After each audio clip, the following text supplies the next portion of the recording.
Gandhi, a figure the world recognizes as a symbol of peace and freedom, but is that really the whole story? In recent years, some interpretations of history suggest that perhaps Gandhi was a pawn in the complex game of British colonialism. We may never know whether there was an unwritten agreement between Britain and Gandhi, but one thing is clear: Gandhi's methods cost the British far less than those of revolutionaries like Bhagat Singh or Subhas Chandra Bose, who sacrificed their lives for their cause. Bhagat Singh, one of India's youngest and most inspiring revolutionaries, was a socialist, an atheist, and deeply educated in Marxist philosophy. He believed that only armed revolt could defeat colonialism. Subhas Chandra Bose, a senior leader in the Indian National Congress, later split from Gandhi because he believed that peaceful methods wouldn't work. He formed the Indian National Army, INA, with support from Nazi Germany and Imperial Japan. His famous slogan was, "Give me blood, and I will give you freedom." The British, masters of manipulation, may have skillfully used Gandhi's character, tactics, and limitations to prevent the rise of communism or radical revolution in India. Not only did Gandhi remain at the forefront, but Western media also portrayed him as the sole hero of the Indian independence movement. Why?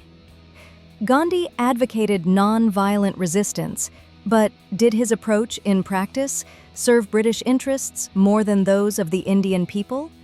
After all, it was through violence that Britain had colonized and maintained control over India.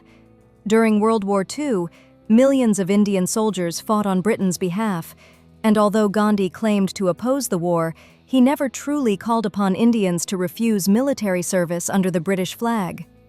Of course, Gandhi was human, and not without faults. Even under his leadership, he failed to prevent Britain's long-term plan to sow religious division in India, leaving behind two painful legacies before their exit: Pakistan and Bangladesh. Now, let's consider, what if Bhagat Singh had succeeded? Would India have become a communist state? And who's to say India wouldn't have turned into a giant prison, like China under totalitarian rule? Or if Subhas Chandra Bose had liberated India with the help of fascist powers like Japan and Nazi Germany, who's to say it wouldn't have ended in dictatorship? There's no doubt these three men shared the same goal: Indian independence. But they envisioned very different futures for the nation. Let us not forget, Britain colonized India through violence and never intended to leave peacefully. So yes, violence was likely a necessary part of decolonization. Without Gandhi, independence may have come later, and at a greater cost.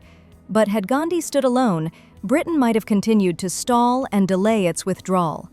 The existence of figures like Subhas Chandra Bose sent a clear message to Britain. India was not only capable of peaceful protest, it was ready for armed struggle too. The truth is, both civil disobedience and armed resistance were necessary for India's freedom. They complemented one another. In some ways, both Britain and India benefited from Gandhi's approach. Of course, Gandhi's civil disobedience campaigns, such as the Salt March, played a key role in driving out the colonizer. But it would be unfair to blindly follow Western narratives that present only one hero in India's struggle for freedom. Many individuals fought for independence, even if they disagreed with one another. And in the end, we must ask, does colonialism always wear the face of violence, or can it also come with a gentle smile, a calm demeanor, and a respectable name? And from the seeds of religious division sown in India, which persist to this day, who continues to profit? What do you think? Tell us in the comments, and please support us by subscribing.